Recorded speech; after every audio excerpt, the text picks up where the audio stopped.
Assalamualaikum warahmatullahi wabarakatuh. Saya Natalia dari Dinas Kesehatan Kabupaten Empat Lawang. Pada kesempatan kali ini, saya akan menyampaikan sosialisasi tentang salah satu jenis penyakit tidak menular, yaitu penyakit hipertensi atau tekanan darah tinggi. Untuk lebih jelasnya, marilah sama-sama kita simak materinya. Apa itu hipertensi? Hipertensi atau tekanan darah tinggi adalah suatu keadaan di mana tekanan darah sistolik lebih dari 140 mm merkuri dan tekanan darah diastolik lebih dari 90 mm merkuri. Tekanan darah sistolik adalah jumlah yang diukur dalam setiap detak ketika jantung berkontraksi dan mendorong darah melalui arteri ke seluruh tubuh. Angka tekanan darah sistolik yang normal adalah 120 mm merkuri. Tekanan darah diastolik adalah tekanan darah dalam arteri saat jantung sedang tidak berdegup. Angka tekanan darah diastolik yang normal adalah 80 mm merkuri. Klasifikasi tekanan darah klinik.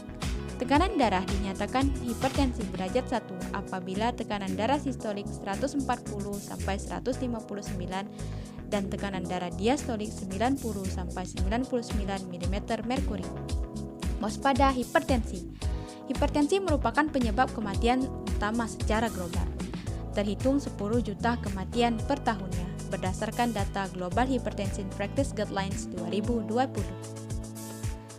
Berdasarkan sumber yang sama, 1 dari 4 laki-laki dan 1 dari 5 perempuan terdiagnosis memiliki hipertensi. Hipertensi secara nasional. Peningkatan prevalensi hipertensi hampir terjadi di seluruh provinsi di Indonesia. Peningkatan tertinggi terjadi di Provinsi DKI Jakarta sebesar 13%. Di Kabupaten Empat Lawang, hipertensi menjadi penyakit dengan kasus terbanyak pada tahun 2020, yaitu sebanyak 3.243 kasus. Mengapa hipertensi berbahaya? Karena gejalanya sering tanpa keluhan.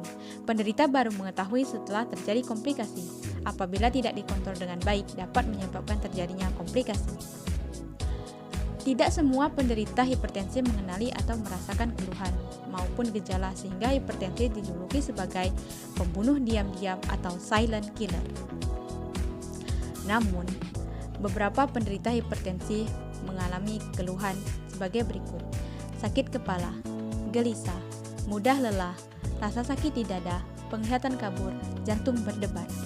Komplikasi hipertensi: retinopati, gangguan saraf, penyakit jantung, penyakit pembuluh darah tepi,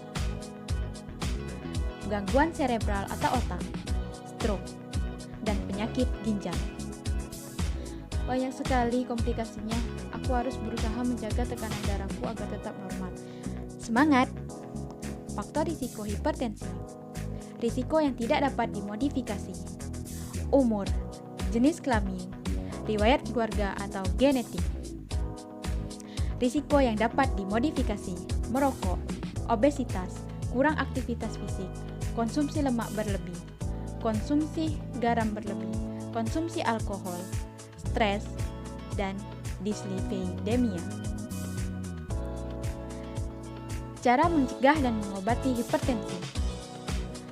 Apabila tekanan darahnya tinggi, segera berkonsultasi dengan tenaga kesehatan untuk mendapatkan penanganan lebih lanjut. Beberapa penderita hipertensi dapat mengontrol tekanan darahnya dengan perubahan gaya hidup, seperti berolahraga, stop merokok dan hindari konsumsi alkohol, makanan sehat dan seimbang sesuai dengan pedoman isi piringku. Namun, beberapa lainnya memerlukan tambahan obat yang harus diminum secara teratur dan terus-menerus. Kendalikan hipertensi dengan patuh. Periksa kesehatan secara rutin dan ikuti anjuran dokter. Atasi penyakit dengan pengobatan yang tepat dan teratur. Tetap diet dengan gizi seimbang. Upayakan aktivitas fisik dengan aman. Hindari asap rokok, alkohol, dan zat karsinogenik lainnya. Setiap orang harus memeriksakan tekanan darahnya secara rutin. Tekanan darah yang diperiksa harus dicatat, sehingga dapat dimonitor dengan ketat. Semoga sehat selalu. Terima kasih. Pemeriksaan kesehatan secara rutin dapat dilakukan di Posbindu PTM Desa setempat. Apa itu Posbindu PTM?